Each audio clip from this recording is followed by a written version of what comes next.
yang negeri ini jadi negeri Islam sepertinya menjadi negeri yang sempit. Itu karena tidak paham Islam. Tolong diajari.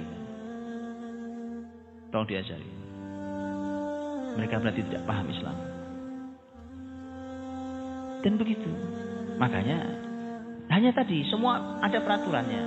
Tapi semua berhak untuk tinggal aman di negeri muslimin itu.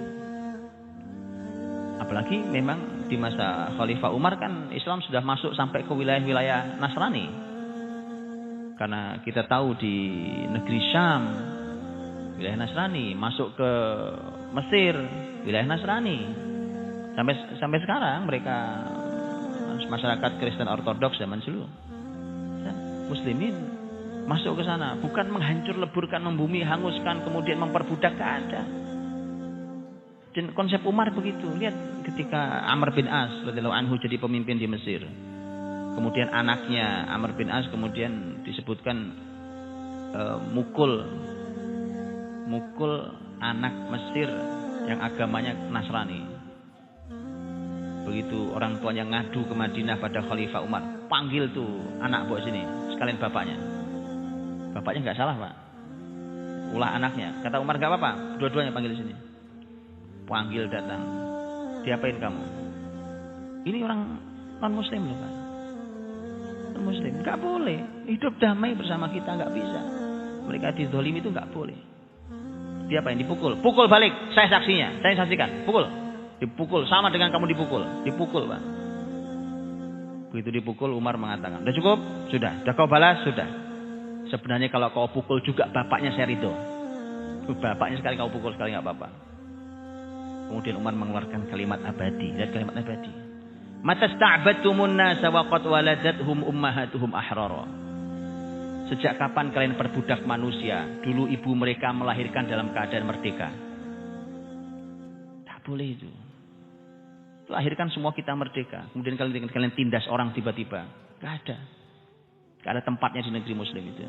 Bahkan muslim kepada kafir sekali Pak. Hanya tadi ada peraturannya. Di antara peraturan pokoknya harus bayar jizyah apa. Bayar jizyah itu tidak mencekik Pak. Beda. Jizyah itu tidak bisa disamakan dengan pajak. Orang kafir tinggal di negeri Islam itu dia bayar jizyah. Jizyahnya nggak besar, bahkan disesuaikan. Nanti para ulama menyebutkan ada beberapa perbedaan dalam mazhab, tetapi beberapa mazhab menyampaikan bahwa jizyah itu ada dua jenis. Ada yang berdasarkan kesepakatan awal, ada yang berdasarkan kemampuan. Misalnya kesepakatan awal ya dulu kesepakatan janji awalnya berapa Anda siap bayar jizyah waktu gabung ke kita. Nah, yang kedua adalah berapa kesepakatan kita. Berapa kemampuan Anda? Kaya, miskin, semua berapa? Antum tahu? 1795. Belum jauh dari kita kan? Dibandingkan zaman Rasul tadi saya ngomong sama 1795. George Washington. Antum tahu George Washington? Siapa? Presiden pertama Amerika. Tanda tangan, Pak. Masih ada bukti tanda tangannya, lembar. Tanda tangan siap bayar jizyah ke khilafah Turki Utsmani. 1795. Belum lama Pak. Pilihannya Amerika sekarang mau masuk Islam atau kita suruh bayar jizyah lagi. Wallahi. Aku baca kembali 1795. Begitu ganti presiden Amerika, George Washington ganti presiden. Presidennya coba-coba Pak. Wah ini kita nggak mau kayak begini, ya kan? Coba-coba. Bahkan dia ngirim pasukan angkatan laut besar mau nyerang Libya, wilayah kekuasaan Turki Utsmani, karena mereka bayarnya lewat Libya. Pemimpin Turki Utsmani di Libya. Habis dihajar muslimin tuh Pak, angkatan laut Amerika. Habis. Mereka nyerang muslimin tuh. Akhirnya mereka harus membayar lebih besar lagi. Gara-gara ulah sendiri.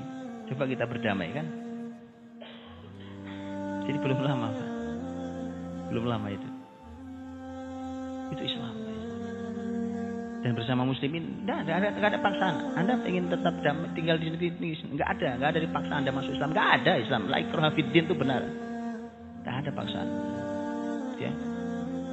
Jadi teman-teman rahmati Allah, di negeri Islam orang hidup merdeka tapi dengan aturan. Muslim saja hidup pakai aturan. Maka apalagi orang-orang kafir tinggal di negeri Muslim pakai aturan.